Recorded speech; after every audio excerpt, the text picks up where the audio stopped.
Doug says, hey, coming off a partial season, I can't imagine Logan Gilbert would throw an entire season's worth of innings next year. Why not bring him up now, let him not give up 9 runs, or let him give up 9 runs, but at least we tried, and keep him down first part of next year to save him for his inevitable innings limit next year.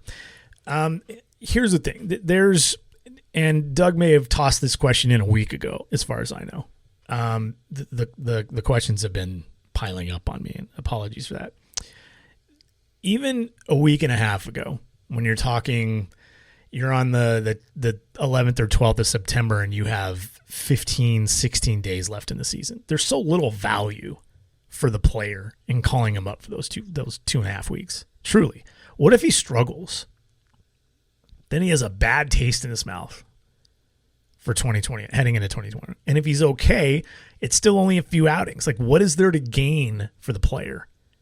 And there's really as much, probably more risk than reward.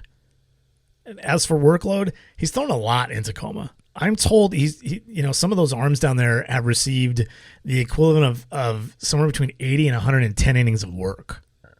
Like, they're not throwing games, but in terms of keeping their pace and keeping their arm on schedule, kind of a lot of work.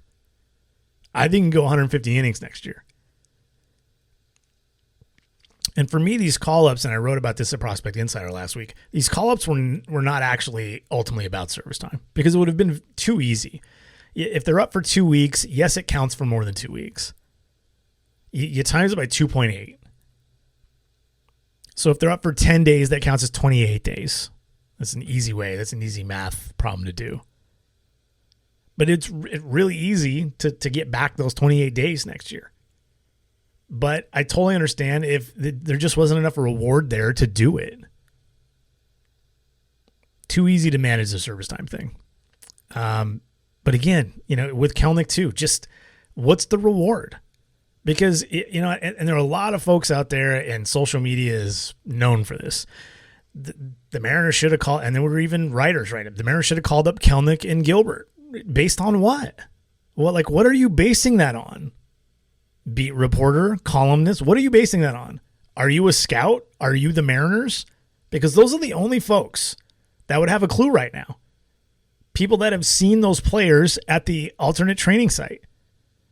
And Mariners organization are the only ones equipped to do that. Now, if you told me this was a regular year and scouts from all teams were rolling in to see these players like normal, we'd have a better idea. Because a reporter or a columnist would be able to go, hey, scout that I talk to on a regular basis, what do you think? And then they would have something to base it on. But what are you basing that on now? The fact that the team needs help?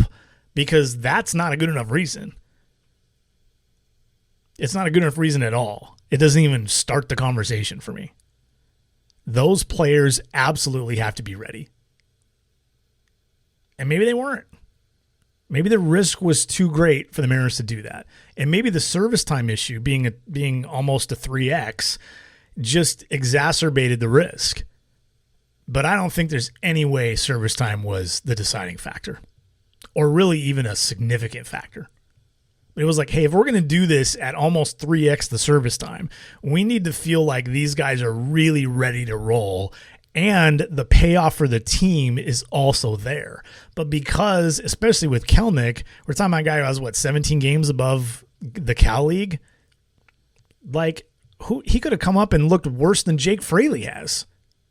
I mean, we know his upside is bigger, but we don't know if he's more ready to play and face major league pitching than a guy like Fraley. But yeah, service time, probably not part of it. Probably not part of it. I can't imagine it was. So my whole deal here is that the team just didn't see the reward compared to the risk. And I'm fine with that. It's not right or wrong. I mean, really, the team gets to decide if it's right at this point.